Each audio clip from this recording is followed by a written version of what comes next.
Kuntian mendesah panjang dan berkata, "Setelah mendengar kata-katamu, aku rasa itu masuk akal." Dia menatap ke arah ketua sektenya. "Ketua sekte, aku tidak mau lagi nyawa anak-anakku, kerabatku dan teman-temanku diserahkan ke tangan klan darah roh. Kita harus melawan, meskipun harus mati. Bagiku melawan pasti mati. Tidak melawan pun hanya akan disiksa lalu mati. Jadi aku pilih untuk melawan." Seketika itu juga Kuntian merapikan jubahnya. Dia membungkuk setengah berlutut pada Gustaf. "Kuntian, tetua Dao Agung Sekte Kunlun, mulai sekarang siap tunduk di bawah panji Gustaf. Apapun perintahmu akan kulaksanakan sekuat tenaga." Gustaf memang tahu kecepatan kemajuannya membuat orang seperti Kuntian melihat semuanya jelas. Seorang pemuda tanpa sekte besar, bahkan Han Yun pun patuh kepadanya. Kalau tidak didukung kekuatan luar dunia, mana mungkin bisa berhasil. Dan yang terpenting, dia sudah disegel jiwanya oleh Gustaf. Mau tidak mau dia harus menurut. Banyak tetua alam Kaisar Dewa yang tergeletak di tanah, kini benar-benar terbakar semangatnya dan berkata, "Aku juga mau melawan." "Sial, dendam ini sudah kutahan ribuan tahun. Kini tidak bisa lagi kutahan. Benar, klan darah roh itu biadab. Mereka membantai anak cucuku. Biarpun mati, aku mau mati dengan terhormat. Benar, lagi pula ujung-ujungnya tetap mati. Aku tidak peduli itu klan darah roh atau apa. Yang penting kita lawan saja. Lawan, lawan." Semua orang memikirkan baik-baik. Melihat watak klan darah roh yang gila kuasa dan brutal, pasti mereka akan menindas habis-habisan. Sedikit saja ada tanda pemberontakan, maka tamatlah mereka. Pemusnahan sekte dan pembantaian kota pasti akan terjadi. Kalau suatu hari Gunung Kunlun benar-benar tidak mampu lagi menghasilkan ahli alam Kaisar Dewa, maka mereka kehilangan nilai hiburan di mata klan darah roh. Para anggota klan darah roh yang tingkatannya rendah pasti akan datang membantai generasi muda atau para praktisi lain, lalu menyedot darah untuk menaikkan level mereka. Sama seperti 6 orang tetua klan darah roh di alam rahasia darah roh. Pada akhirnya mereka tetap mati. Kalau memang harus mati, lebih baik melawan, apalagi bersama Gustaf yang didukung eksistensi luar dunia. Siapa tahu masih ada peluang untuk menang. Sebelumnya mereka terpaksa tunduk dan berkhianat semata-mata karena mereka tidak mempunyai pilihan. Kini Gustaf adalah pilihan terbesar mereka. Gustaf berkata, "Para tetua dari 8 sekte, waktu pertempuran tadi aku terpaksa membunuh beberapa di antara kalian. Tapi sekarang, kalau kalian memang benar-benar berniat melawan klan darah roh, maka dengarlah. Aku Gustaf Ye mendirikan Istana Cahaya, dan kini Sekte Si Yemen serta Aula Rumput Suci sudah sepenuhnya bergabung dengan Istana Cahaya." Gustaf memanggil kembali Xiao Huang dan Naga Darah, lalu tatapannya menyapu para tetua itu. "Maka dari itu, mari kita satukan semua kekuatan dan masuk ke dalam Istana Cahaya. Istana Cahaya ini memang kudirikan khusus untuk menghadapi klan darah roh. Selama kalian mau bergabung, di masa depan, ketika berperang dengan klan darah roh, aku akan berusaha sekuat tenaga menaikkan level kalian ke alam ilahi.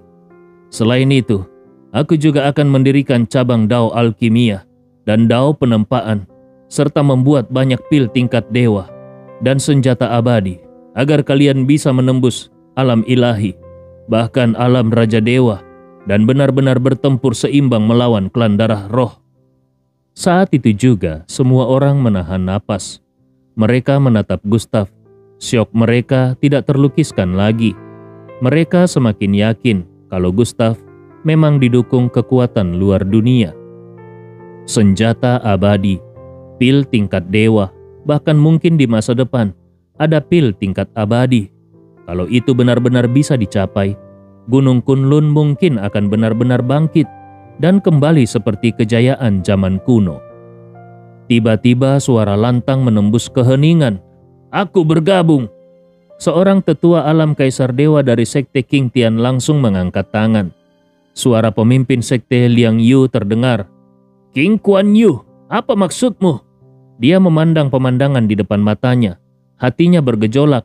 Dia mau menghentikan, tapi juga takut kalau keluar formasi dan langsung dibunuh oleh Han Yun. Dia menatap galak para ahli dari Sekte King Tian dan membentak keras. Kalau kalian berani bergabung, begitu para bangsawan klan darah roh datang, kalian yang pertama akan disapu bersih. King Wu Hen menatap dingin ke arah ketua Sekte Liang Yu. Suaranya menggigil. Aku juga bergabung. Jangan kira aku tidak tahu hubunganmu dengan ahli alam ilahi dari klan darah roh. Malam ketika kau menanggalkan pakaian dan menyerahkan diri, aku ada di balik pintu. Kehinaanmu memang memberimu kekuatan sedikit. Tapi kau bangga bahkan menyeret Sekte King Tian ke jurang. Kami tidak akan membiarkannya lagi. Bahkan kalau Gustav pun tidak turun tangan, aku sendiri yang akan membunuhmu. Dalam sekejap, semua tatapan tertuju pada ketua Sekte Liang Yu. Menanggalkan pakaian untuk menyerahkan diri. Tidak disangka ternyata masih ada pemandangan yang begitu cabul dan memalukan seperti ini. Ketua Sekte Kunlun mendengus dingin kepada ketua Sekte Liang Yu. Dasar perempuan jalang tidak tahu malu. Kemudian tatapannya jatuh kepada ketua Sekte King Tian seraya berkata, perempuan jalang ini benar-benar membuat Gunung Kunlun dipermalukan. Nanti setelah formasi pertahanan dibuka, dia harus dibunuh terlebih dahulu. Saat ini semua orang masih mempertahankan formasi, jadi mereka tidak bisa bertindak sekarang. Tapi begitu keluar dari formasi, mereka harus membunuh Liang Yu, si perempuan jalang ini. Berani-beraninya dia secara sukarela menanggalkan pakaiannya dan menyerahkan diri kepada anggota klan darah roh. Ini benar-benar mempermalukan Gunung Kunlun. Meskipun harus merendah, tapi tidak seharusnya serendah ini. Ketua Sekte Liang Yu berteriak marah. King Wu Hen, beraninya kau memfitnahku. Aku pasti akan membuatmu mati. Wajahnya memerah karena malu, namun dia tidak berani menyerang. Dia benar-benar tidak menyangka perbuatannya yang menyerahkan diri kepada salah satu tokoh klan darah roh ternyata diketahui oleh orang ini. Nanti kalau leluhur tiba dan formasi dibuka, dia harus segera kabur. Sementara itu, ke-16 ketua sekte dan wakil sekte saat ini benar-benar berada dalam posisi serba salah. Maju tidak bisa, mundur pun tidak bisa. Kalau formasi dibubarkan, mereka takut diserang tiba-tiba oleh Han Yun dan Gustav. Pada saat itu, mereka tidak mungkin bisa kabur. Kalau formasi tidak dibubarkan, mereka hanya bisa melihat orang-orang mereka direkrut oleh Gustav. Hati mereka serasa ditusuk sembilu. Mereka bahkan harus berkali-kali mengaktifkan rahasia klan darah roh untuk menyerang murid-murid yang sudah pulih. Akibatnya para murid malah semakin membenci mereka. Sekarang mereka masih berada di dalam formasi. Kemana mereka bisa kabur? Meskipun kabur seharian, Gustav tetap bisa menyusul mereka hanya dalam sekejap. King Wu Hen tidak mempedulikan ketua sekte Liang Yu.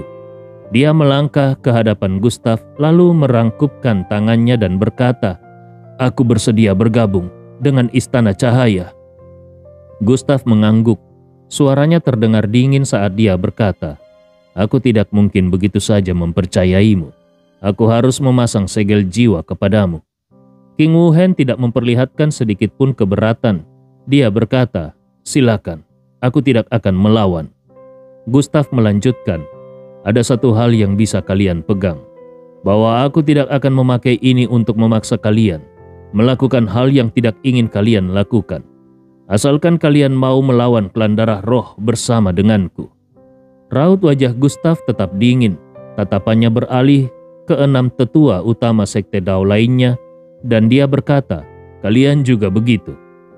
Kedua belah pihak harus saling percaya, barulah bisa berhasil. Ini juga untuk berjaga-jaga, kalau nanti Gustav benar-benar merasa mereka setia, dia pun bisa melepaskan segelnya. Bagaimanapun, saat ini Gustav hanya bisa menyegel 20 orang. 6 tetua utama sekte Dao pun serempak menyatakan setuju. Baik, tidak masalah. Aku setuju, asalkan tidak menjadi pengkhianat lagi dan kau juga tidak akan membunuh kami. Benar, karena kami sudah rela mengikutimu, maka silakan pasang segelnya. Kami bersedia. Gustav menggerakkan tangan kirinya. Ujung jarinya memancarkan cahaya biru. Lalu 6 bilah pedang kecil berwarna biru melesat seketika. Kemudian masuk ke dalam kepala masing-masing orang. Setelah segel jiwa selesai, pedang kecil biru itu akan tetap berada di dalam jiwa mereka. Selama mereka berani berkhianat, hanya dengan satu kehendak Gustav, pedang kecil biru itu akan langsung aktif dan memusnahkan jiwa mereka. Begitu jiwa mereka hancur, maka mereka hanya tinggal menjadi mayat tanpa jiwa. Tidak lama kemudian, setelah menyegel 6 tetua utama sekte Dao, Gustav jelas merasakan pikirannya terasa nyeri. Di hari pertama penggunaan segel jiwa pada 8 orang sekaligus membuat jiwanya agak kewalahan. Namun, seiring dengan waktu dia akan terbiasa. Tetua utama sekte King Tian berjalan mendekat. Dia merangkapkan tangannya dan berkata, "Sebelumnya kami sudah menyerangmu. Sebagai permintaan maaf, sekaligus bukti kesetiaan kami, mohon kau pasangkan segel jiwa kepada kami." Tadi mereka memang masih menyerang Gustav, namun demi menunjukkan kesetiaan, kini mereka semua rela disegel. Tidak ada jalan lain, karena terpaksa mereka sudah berkhianat kepada Gunung Kunlun. Tapi sekarang dengan adanya Gustav, siapa yang masih mau untuk terus menjadi pengkhianat? Gustav memandang ke arah barat daya seraya berkata, "Semuanya, kekuatan jiwaku terbatas. Lagi pula, kesetiaan kalian akan segera terbukti. Sebentar lagi, aku akan menghadapi orang-orang dari keluarga Huang. Beberapa tokoh kunci keluarga Huang akan kusegel.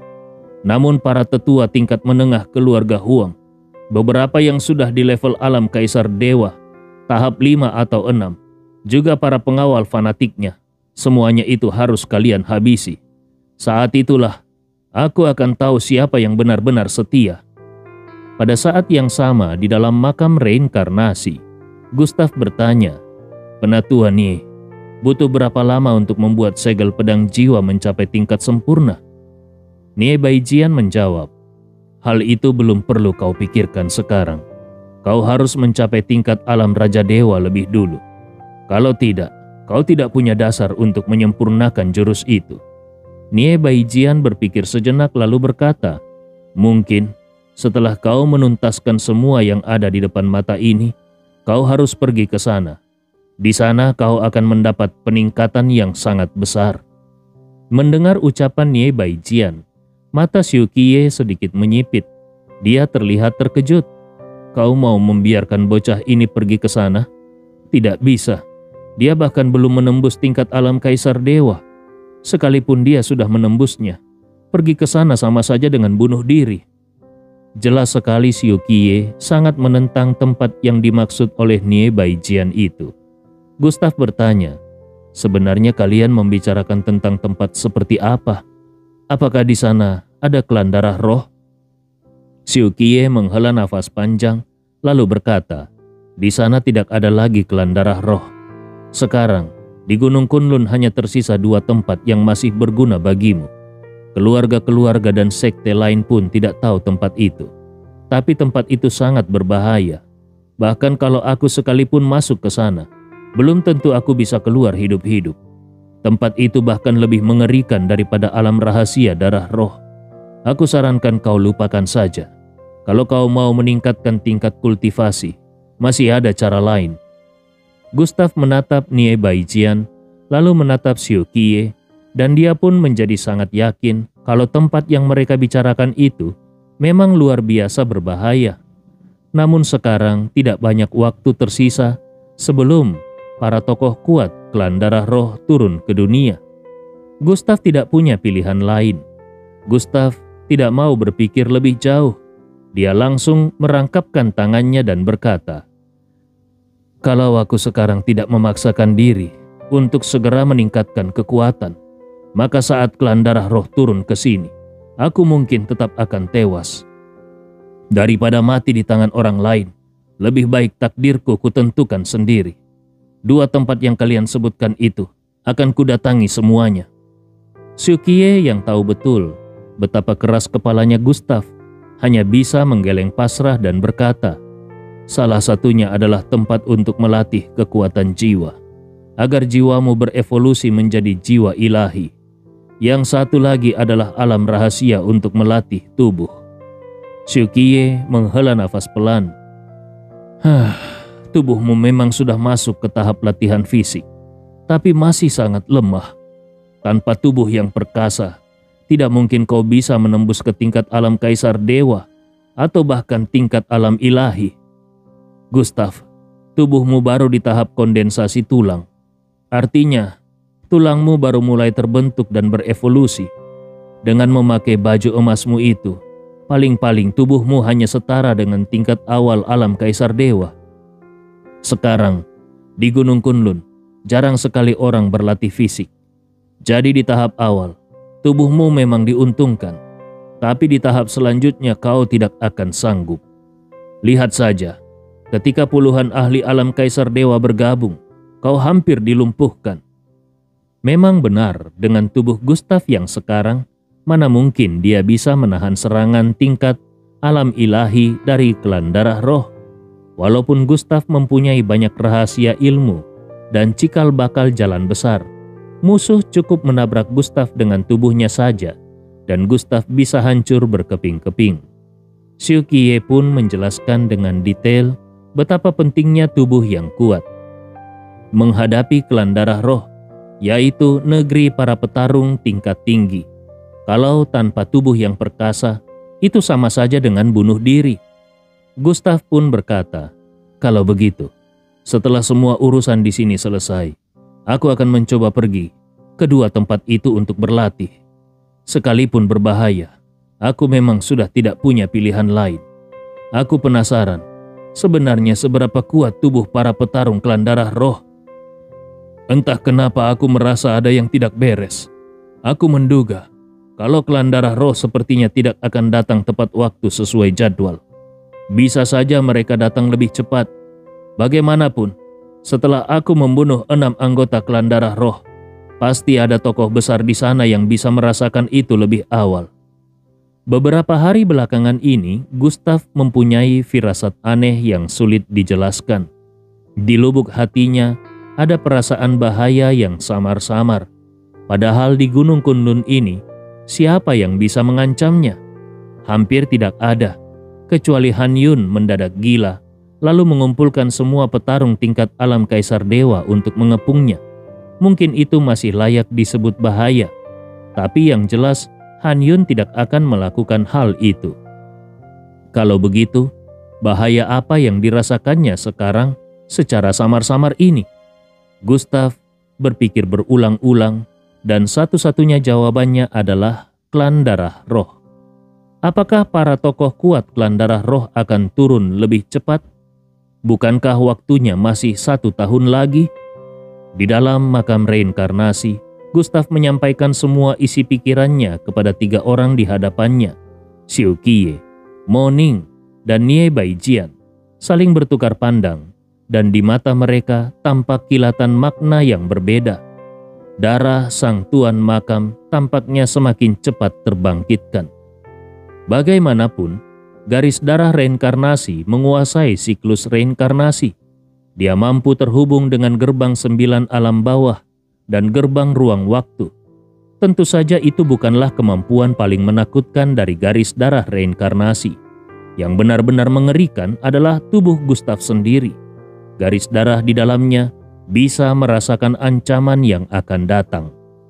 Xiuqiye berkata, tingkat petarung klan darah roh yang sudah masuk tingkat alam ilahi rata-rata mempunyai tubuh di tahap tubuh baja, bahkan bisa di tahap tubuh energi. Urutannya adalah tahap pembelah tubuh, tahap kondensasi tulang, tahap tubuh baja, tahap tubuh energi, tahap tubuh semu, tahap tubuh ilahi, tahap kekuasaan ilahi, tahap penghancur jiwa, dan tahap abadi. Kemudian dia tertawa kecil dan melanjutkan, dengan tubuh mereka yang ada di tahap tubuh baja, tanpa jurus atau senjata sekalipun, hanya dengan menabrakmu saja mereka sudah bisa membunuhmu.